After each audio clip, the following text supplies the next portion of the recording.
नमस्कार, आप सभी का एक बार फिर से स्वागत है आपकी अपनी YouTube channel Priya's home science world में। मैं प्रिया गुप्ता गहुई एक बार फिर से लेकर के आई हूँ एक बहुत ही इम्पोर्टेंट क्लास जिसमें हम बात करने वाले हैं डबटेलिंग के बारे में। क्या है डबटेलिंग? अभी तक आपने सिर्फ पढ़ा होगा कि दो या दो से अधिक कार्यों को एक साथ संपन्न करना ही डबटेलिंग कहलाता है, ठीक है।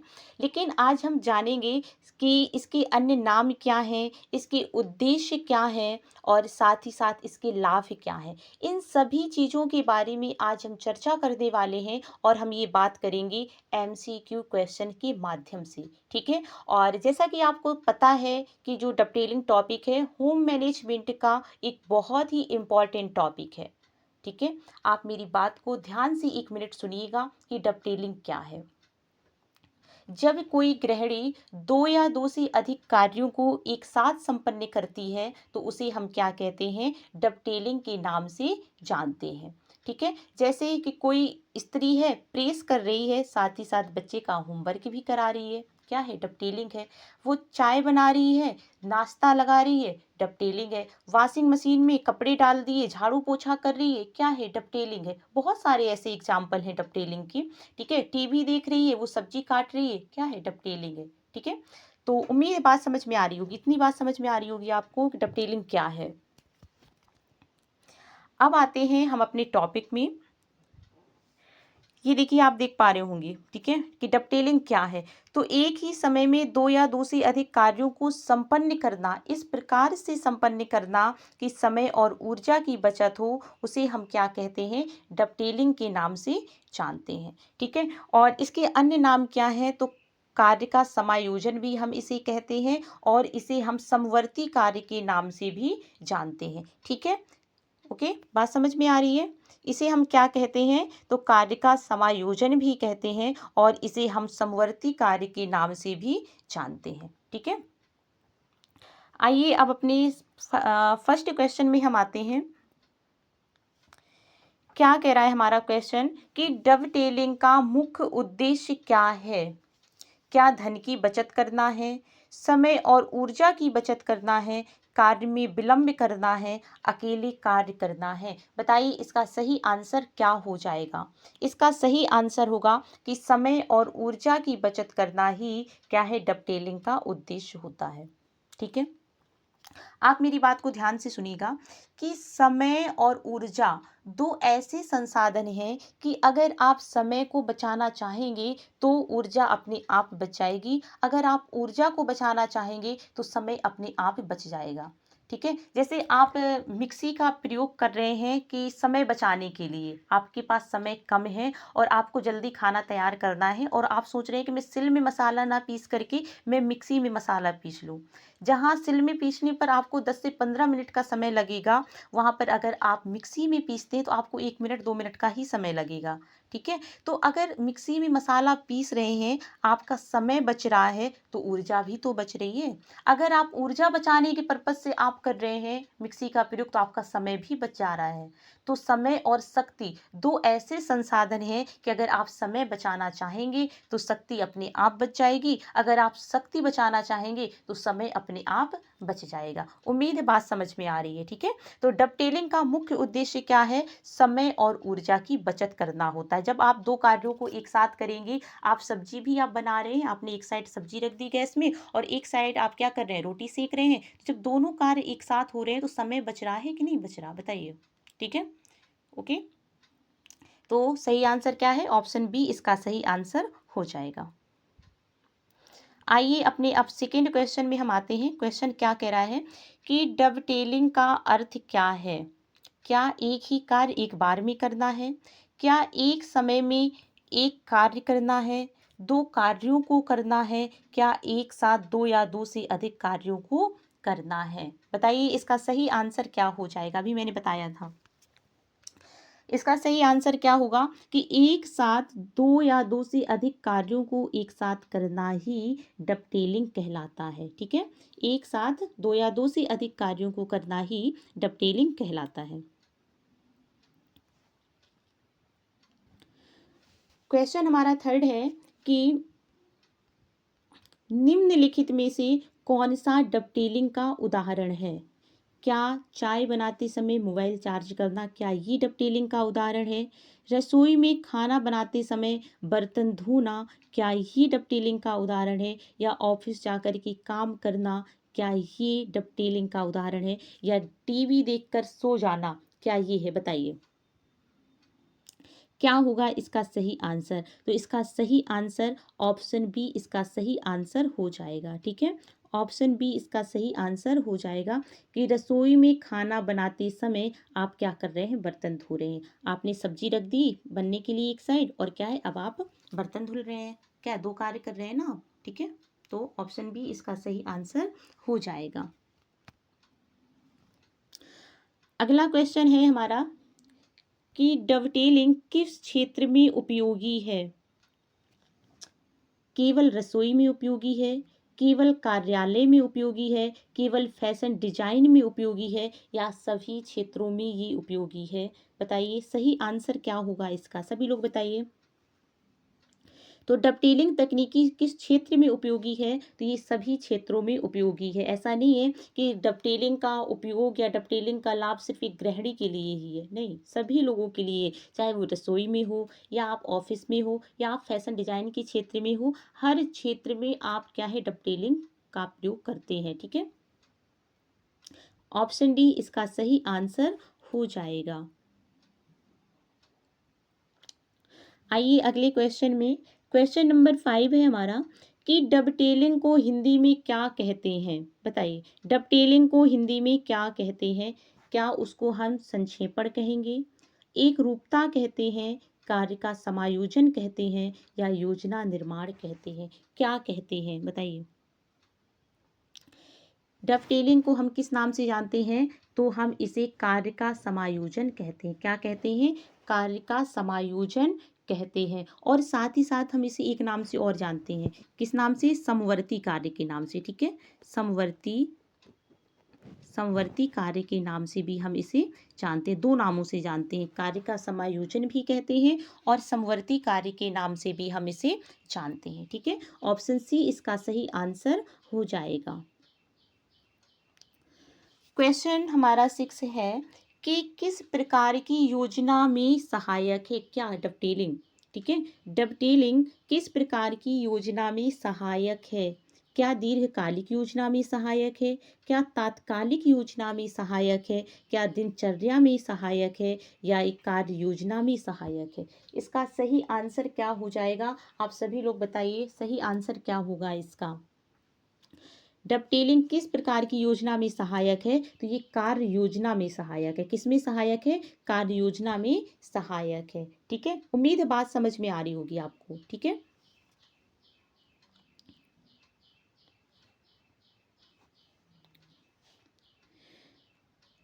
क्वेश्चन 7 है कि डबटेलिंग का लाभ नहीं है। बताइए क्या लाभ नहीं है डबटेलिंग का? क्या समय की बचत, काम में रुचि की कमी, ऊर्जा की बचत, या तनाव में कमी? बताइए इसका क्या लाभ नहीं है। देखिए जब आप दो कार्यों को एक साथ करेंगे तो आपकी क्या होगी? समय की भी बचत होती है। ठीक है, क्या होगी? समय की भी बचत होगी और काम में रुचि भी आएगी। भाई जब समय कम लग रहा है तो क्या होगा? काम में रुचि तो अपने आप आएगी, इंटरेस्ट आएगा काम में। ठीक है, और क्या होगा? और ऊर्जा की बचत। ठीक है, जब आप दो कार्यों को एक साथ करेंगे तो क्या होती है, हमारे जब कम समय लगेगा किसी कार्य को करने में तो ऊर्जा भी हमारी क्या होगी? कम व्यय होगी। जैसा कि मैंने आपको पहले भी कहा कि समय और ऊर्जा दो ऐसे संसाधन हैं कि अगर आप एक बचाना चाहेंगे तो दूसरा अपने आप बच जाएगा। तो ऊर्जा की भी बचत होगी और तनाव में भी कमी आएगी। ठीक है, तनाव में कमी कैसी? जब आपको कार्य करने में कम समय लगेगा, और जब कम समय लगेगा तो श्रम भी कम लगेगा, और जब कम श्रम लगेगा तो थकान कम होगी, और जब थकान कम होगी तो तनाव भी आपको नहीं होगा। उम्मीद है बात समझ में आ रही है। बताइए सभी बात समझ में आ रही है ना? ठीक है, तो इसका सही आंसर क्या हो जाएगा? कि ये हमारे डबटेलिंग का लाभ नहीं है, तो काम में रुचि की कमी नहीं करता, रुचि को बढ़ाता है। जब काम में समय कम लगेगा, श्रम कम लगेगा, तनाव भी नहीं होगा, थकान भी नहीं होगी, तो क्या होगी, कार्य करने में रुचि आएगी। ठीक है, और यहाँ पर ये बात कर रहा है कि काम में रुचि की कमी, कि मतलब डबटेलिंग में क्या होता है, काम में रुचि नहीं रह जाती, तो ये गलत है। ऑप्शन बी इसका क्या होगा, सही आंसर हो जाएगा। ठीक है, आगे बढ़े।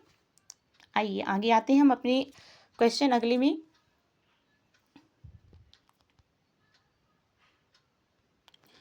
क्वेश्चन क्या कह रहा है कि कपड़े प्रेस करते समय बच्चे को कविता सिखाना किसका उदाहरण है, बताइए। क्या सिंप्लीफिकेशन, क्या सिंप्लीफिकेशन मतलब वही सरलीकरण का उदाहरण है, स्ट्रीम लाइनिंग का उदाहरण है, डवटेलिंग का उदाहरण है, या स्टैंडाइजेशन का उदाहरण है, बताइए किसका उदाहरण है। तो हम पढ़ ही रहे हैं, टॉपिक ही हम पढ़ रहे हैं डवटेलिंग। ठीक है, तो इसका आंसर क्या हो जाएगा, डवटेलिंग इसका सही आंसर हो जाएगा। क्या कर रही है माँ, कि कपड़े को प्रेस करते समय बच्चे को कविता सिखा रही है, प्रेस भी कर रही है और बच्चे को पढ़ा भी रही है, तो ये क्या कहलाएगा, हमारा डबटेलिंग कहलाएगा। ठीक है, क्वेश्चन 9 है कि डबटेलिंग की सफलता किस पर निर्भर करती है, बताइए सभी लोग कि डबटेलिंग की सफलता किस पर निर्भर करती है। क्या धन पर निर्भर करती है, मतलब आप अधिक धन खर्च करना पड़ेगा हमें डबटेलिंग में, तभी आप सफल हो पाएंगे, बताइए। क्या योजना पर निर्भर करती है, क्या भोजन पर निर्भर करती है, क्या मशीन पर निर्भर करती है, बताइए किस पर निर्भर करती है डबटेलिंग।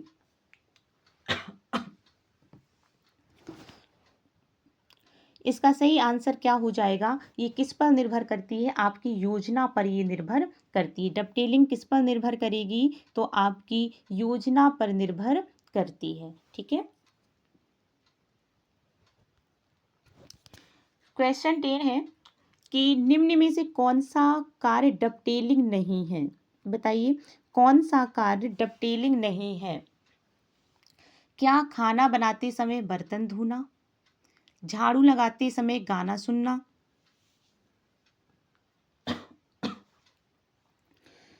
टीवी देखते हुए आराम करना, या सोते समय सपना देखना, बताइए क्या डबटेलिंग नहीं है।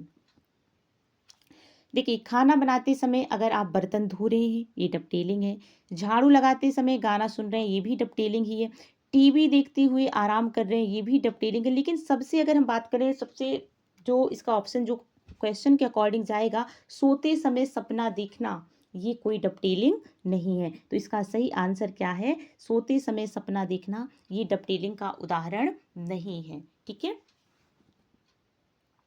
आते हैं हम अपने अगले क्वेश्चन में कि क्वेश्चन क्या कह रहा है कि डबटेलिंग किस प्रकार की दक्षता को बढ़ावा देता है, बताइए किस प्रकार की दक्षता को बढ़ावा देता है कौन, डबटेलिंग।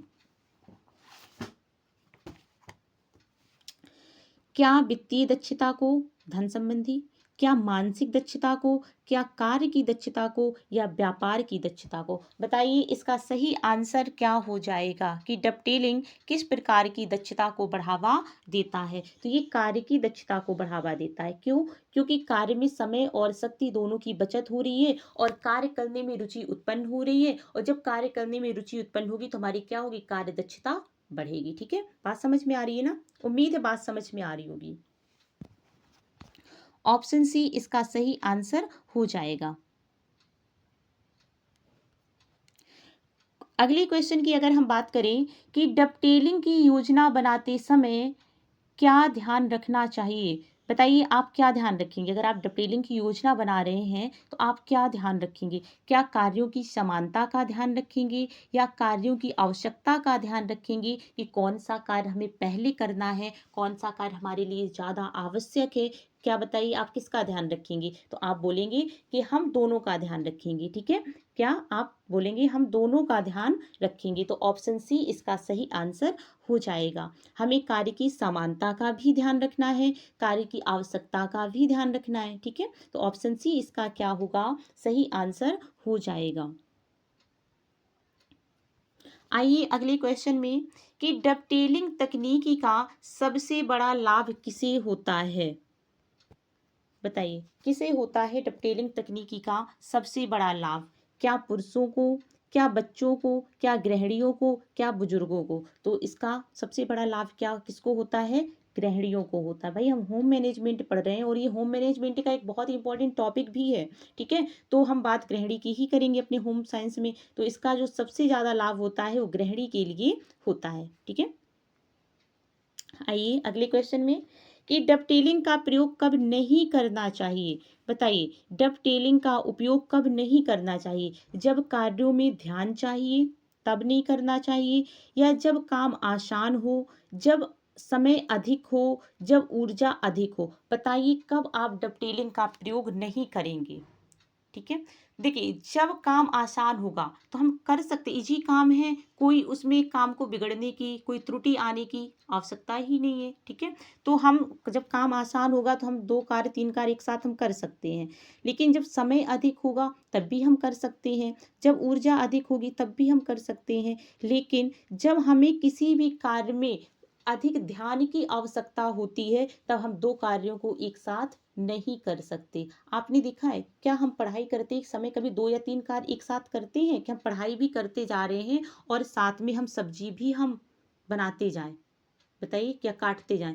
क्या हम ऐसा करते हैं? करते हैं। जो गृहिणियां बिजी होती हैं उनके पास काम ज़्यादा होता है और वो पढ़ाई भी साथ में करती है, लेकिन कंसंट्रेशन नहीं बन पाता क्लास में। कि ईयरफोन लगा लिया, हम क्लास कर रहे हैं, रोटी भी बना रहे हैं, ठीक है हम कर रहे हैं, लेकिन वो कंसंट्रेशन नहीं बन पाता, ठीक है। तो जब कार्यों में अधिक ध्यान की आवश्यकता होती है तब हम क्या करते हैं? डबटेलिंग का प्रयोग नहीं करते, ठीक है। कि हम पढ़ाई भी कर रहे हैं और सब्जी भी हम काट रहे हैं तो ये कोई डबटेलिंग नहीं है, ठीक है। तो क्योंकि हमें पढ़ाई में अधिक ध्यान की, कंसंट्रेशन की अधिक आवश्यकता होती है, ठीक है। बात समझ में आ रही है? ओके।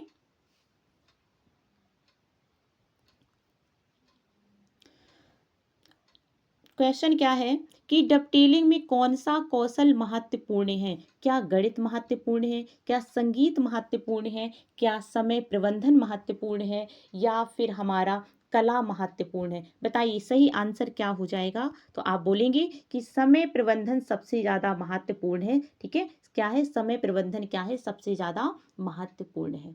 लेकिन मैं आपसे यही अगर थोड़ा सा बात करूं कि समय प्रबंधन क्या है। समय प्रबंधन का मतलब होता है कि हमारे पास जो समय है, हर व्यक्ति के पास 24 आवर है, ठीक है। हर व्यक्ति के पास 24 घंटे होते हैं।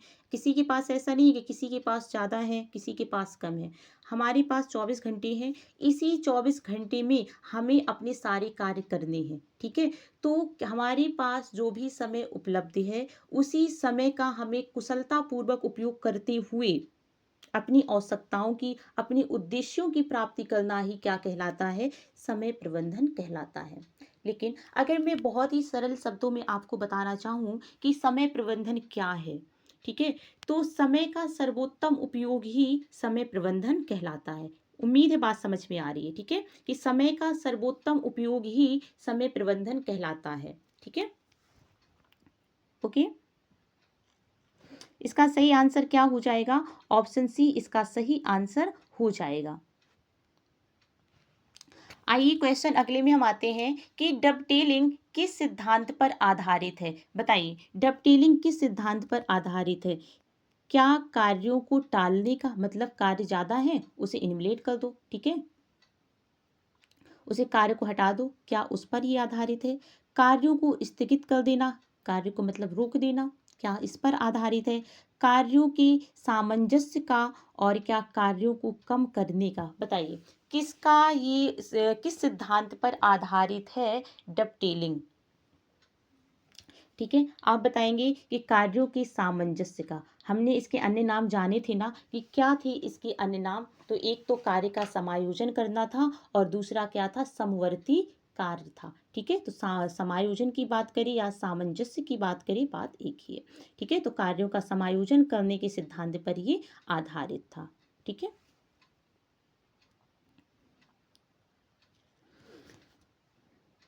क्वेश्चन 17 है, क्या कह रहा कि निम्न में से कौन सी डबटेलिंग का सर्वश्रेष्ठ उदाहरण है? कौन सा उदाहरण है डबटेलिंग का जो सर्वश्रेष्ठ है?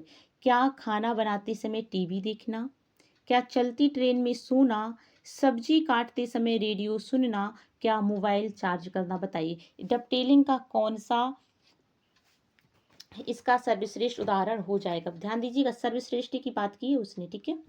क्या हो जाएगा इसका सही आंसर? बताइए। तो अगर बात करें हम अपने क्वेश्चन की, इसका सही आंसर क्या हो जाएगा कि सब्जी काटते समय रेडियो सुनना, ये क्या कहलाएगा? ये आपका क्या कहलाएगा? डबटेलिंग कहलाएगा, ठीक है। ऑप्शन सी इसका सही आंसर हो जाएगा। क्वेश्चन हमारा अगला है कि कार्य कुशलता को बढ़ाने के लिए डवटेलिंग के साथ किस तकनीकी का प्रयोग किया जाता है? बताइए किस तकनीकी का हम प्रयोग करेंगे? क्या सिंप्लीफिकेशन का प्रयोग करेंगे, स्टैंडर्डाइजेशन का प्रयोग करेंगे, स्ट्रीमलाइनिंग का प्रयोग करेंगे, या हम उपयुक्त सभी का प्रयोग करेंगे? बताइए इसका सही आंसर क्या हो जाएगा? बताइए सभी लोग, बताइए इसका सही आंसर क्या हो जाएगा? जी बिल्कुल बिल्कुल, इसका सही आंसर क्या होगा? ऑप्शन डी इसका सही आंसर हो जाएगा, ठीक है। ऑप्शन डी इसका सही आंसर हो जाएगा। हम सिंप्लीफिकेशन का भी प्रयोग करते हैं, स्टैंडर्डाइजेशन का भी प्रयोग करते हैं, स्ट्रीमलाइनिंग का भी हम प्रयोग करते हैं, ठीक है। तो ऑप्शन डी इसका सही आंसर हो जाएगा। उम्मीद है बात समझ में आ रही है, ठीक है। क्वेश्चन 19 है, क्या कह रहा है हमारा क्वेश्चन? ध्यान दीजिएगा कि डबटेलिंग किस स्थिति में असफल हो सकती है? बताइए किस स्थिति में असफल हो सकती है? जब कार्य पहले से तय हो, मतलब कि आप योजना बना करके कार्य कर रहे हैं कि किस कार्य के साथ हमें किस कार्य को करना है, ठीक है। और दूसरा क्या है कि जब कार्य अधिक जटिल हो, जब योजना बनी हो, जब मशीन उपलब्ध हो। बताइए इसका सही आंसर क्या हो जाएगा? सभी लोग फटाफट से आंसर करिएगा कि 19 का आंसर क्या सही हो जाएगा। डबटेलिंग किस स्थिति में असफल हो सकती है? ध्यान दीजिएगा कि जब कार्य पहले से तय है कि कौन सा कार्य हमें कब करना है और किस कार्य के साथ हमें किस कार्य को करना है, ठीक है। तो तब तो हमें असफलता की कोई गुंजाइश नहीं है, क्योंकि हमने प्लानिंग पहले से कर ली है, ठीक है। तो इसका ए तो हमारा सही है। जब कार्य अधिक जटिल हो, जब कार्य अधिक जटिल होगा, कॉम्प्लिकेट होगा, और जब आप डबटेलिंग का प्रयोग करेंगे, दो कार्यों को एक साथ करेंगे और कार्य पहले से ही जटिल है, तब क्या होगी? असफलता की इसमें गुंजाइश रहेगी, ठीक है। तो ऑप्शन बी इसका क्या होगा? सही आंसर हो जाएगा। जब योजना बनी है तो क्या है? योजना क्या है? प्लानिंग क्या है? एक रूपरेखा होती है, एक ब्लूप्रिंट होता है, जिसी के सहारे सहारे हम अपने लक्ष्य को प्राप्त करते हैं, ठीक है। अपनी उद्देश्य तक हम पहुंचते हैं। तो जब अगर आपने योजना बना ली है तो आप असफल नहीं होंगे। और जब मशीन उपलब्ध है, जब आपके पास इक्विपमेंट है, ठीक है, समय बच रहा, शक्ति बच रही है, तब भी आप क्या है? आप असफल नहीं होंगे। लेकिन जब कार्य जटिल है और आप डबटेलिंग का प्रयोग कर रहे हैं, तब क्या है? असफलता की गुंजाइश रहेगी। ऑप्शन बी इसका सही आंसर हो जाएगा, ठीक है। क्वेश्चन अगले की बात करें, और हमारा क्वेश्चन ये लास्ट क्वेश्चन है। क्या कह रहा है हमारा लास्ट क्वेश्चन कि डबटेलिंग के दौरान दुर्घटना से बचने के लिए क्या जरूरी है? बताइए क्या जरूरी है? सभी लोग आंसर करिए। क्या कार्य में लापरवाही? बताइए लापरवाही करेंगे कार्य में तो बताइए दुर्घटना होगी कि नहीं होगी? बिल्कुल होगी, ठीक है। दोनों कार्यों में समान ध्यान, जल्दी करना, बिना योजना का काम करना। बताइए इसका क्या हो जाएगा कि डबटेलिंग के दौरान दो दुर्घटना से बचने के लिए क्या जरूरी है? तो दोनों कार्यों में समान ध्यान देना, ठीक है। ठीक है, बात समझ में आ रही है ना? इसका सही आंसर क्या हो जाएगा? दोनों कार्यों में समान ध्यान हो जाएगा। अब ऐसा नहीं है कि आप सब्जी बना रहे हैं, रोटी भी सेक रहे हैं, तो वहाँ सब्जी जली जा रही है, और यहाँ अगर आप रोटी में ध्यान दे रहे हैं तो सब्जी जल रही है, सब्जी में ध्यान दे रहे हैं तो रोटी जल जा रही है। तो ऐसा नहीं होना चाहिए। आपको दोनों कार्यों में समायोजन करके चलना है कि सब्जी की भी गुणवत्ता बनी रहे और आपकी रोटी भी क्या हो? अच्छी बन जाए, ठीक है। उम्मीद है बात समझ में आई होगी। सभी लोग बताइए क्या चीज़ें समझ में आई है ना? बताइए क्वेश्चन कैसे थे? अच्छे थे ना? और टॉपिक भी बहुत इंपॉर्टेंट था, और यहाँ से क्वेश्चन बने हैं एग्जाम में। हालांकि उम्मीद है बात समझ में आई होगी आपको, ठीक है। एक सेकेंड, ये आंसर की है, आप लोग आंसर की ले लीजिएगा, ठीक है। 20 क्वेश्चन की आंसर की लगी हुई है, तो आप लोग आंसर की भी आप ले लीजिएगा, ठीक है। उम्मीद है बात समझ में आई होगी। कैसा रहा सेशन और क्या वाकई में अच्छे थे क्वेश्चन कि नहीं थे, आप लोग मुझे कमेंट बॉक्स के माध्यम से ज़रूर बताइएगा। ओके, तब तक के लिए धन्यवाद और फिर मिलेंगे हम एक बार फिर से नए टॉपिक के साथ। और बहुत बहुत धन्यवाद आप सभी का, बहुत बहुत धन्यवाद। Thank you so much guys, thank you so much.